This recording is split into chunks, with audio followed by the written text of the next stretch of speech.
Hey guys, how y'all doing? I'm here to give you guys a recap on a new episode of Shingeki no Kyojin Season 3, or you could call it Attack on Titan Season 3 on Episode 7. This episode right here reveals a lot of what's to come.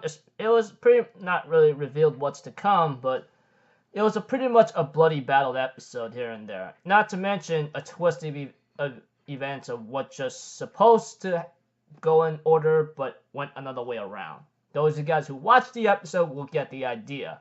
Those who are just anime onlys, never understands the series, and just watching this recap to get the idea, you'll be very confused.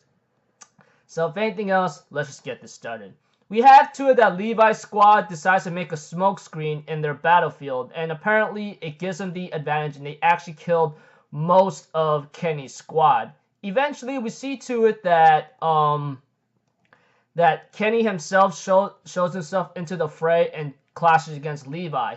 Levi manages to injure him to a point where Kenny has to retreat. And we see to it that there's a scene with Rod Race and Historia talking to each other about the history about what happened 100 years ago, about erasing someone's memories or altering them, something about a past century ago, and then something about his family having to inherit the mighty Titan power each time, etc. And of course, all that was ruined by Eren's father, Grisha, you know? I mean, he's the one that killed all of them with the exception of Rod Race and having to, eat the founding power Titan whatsoever.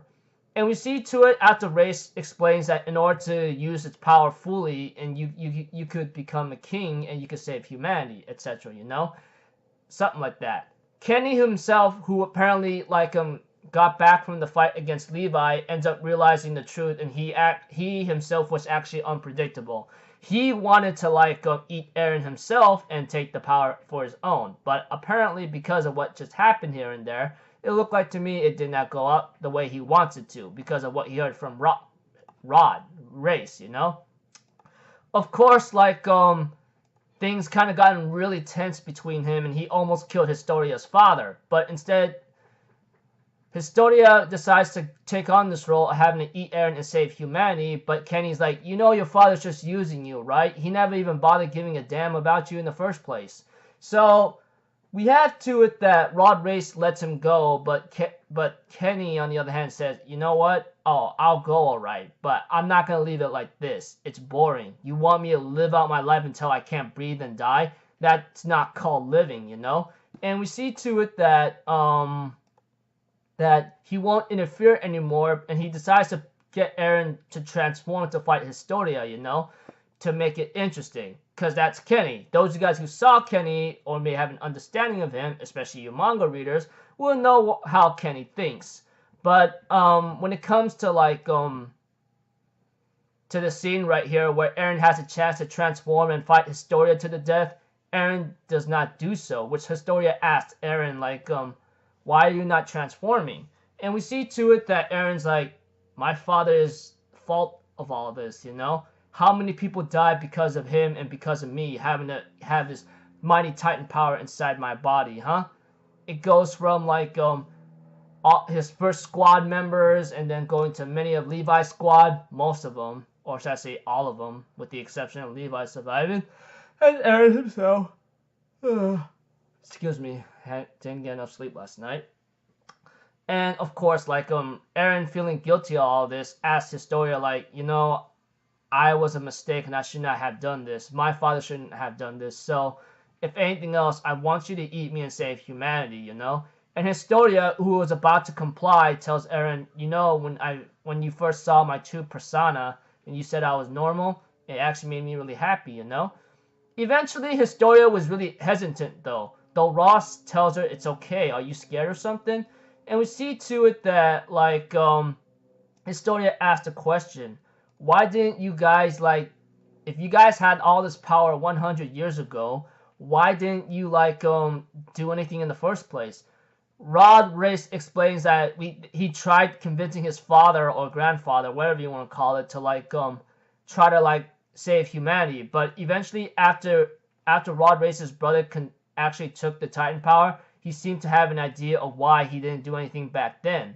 And we see to it that something about God, omnipotent, however you want to call it. I don't know. Rod's crazy speech whatsoever about having to govern people and trying to make things right, you know? I don't know. But one thing was sure, after Historia remembering Yamiya's words, like, you know, I have no right to tell you this, but I'm going to say it right now, you know? I have no right to tell you how you should live, but I'm going to tell you right now, you should live to the fullest. And Historia, who destroys the serum, who destroys the Titan transforming power, throws on the ground. Rod gets really upset and screams at her, but freaking Historia freaking lifts up his shirt and throws him on the back, throws him down and breaks his spine, I believe, because his Rod can't even move right there. She goes like, "What the hell is this God thing? I don't give a about this or that, okay? I'm gonna get going now." And we have to it that Historia goes like, she's gonna try to save Eren, but Eren's like, "What the hell are you doing? Eat me! I can't live like this anymore, you know?" And Eren, being all guilty, he wants to die or something, but Historia tells him to shut up. What are you talking about? Save humanity, save them from the Titans, liberate them. Who the hell wants to take on that job like that? It's a pain in the butt. You know that? I'm an enemy to humanity, and I'm the worst thing that's ever been created, etc. Even Kenny was so delighted about this, about the change of events. I'm like, dang, Kenny, you seem to be very happy, man. Yeah. And we see to it that that Rod Race goes to the Titan transforming serum power, whatever you want to call it, and he ends up having to take a lick of it and ends up transforming himself. And we have to it that Historia was trying to help Eren escape, but the episode ends up there as Rod Race transforms into a Titan in not the most appropriate way. And we see to it that eventually, preview next episode, it looks like Eren is going to have to make a choice again, and this time it might be a difficult one, but we'll have to see. Aside from that, this episode here, like all I can really give you without a lot of detail, which I always do at the almost end of my recap, is that Levi's squad faces Kenny's squad. Kenny shows up, having to get injured by Levi himself, goes back to the ceremony eating thing. After Rod races ranting or speeches whatsoever, Historia decides not to eat Eren and tries to save him instead. Rod Race decides to transform into a Titan himself to maybe fulfill a certain oath whatsoever, and the episode ends off there. So yeah, not a lot of crazy stuff happening here and there. Bloody beaten episode, having to see Hans getting injured, etc. Like I said, didn't give a lot of detail, but yeah. Aside from that, I will see you guys in my next video. So I'm out for Zero, people. Have a good day, and I'll see you guys next time, alright? Peace out. Bye-bye. Toot-toot!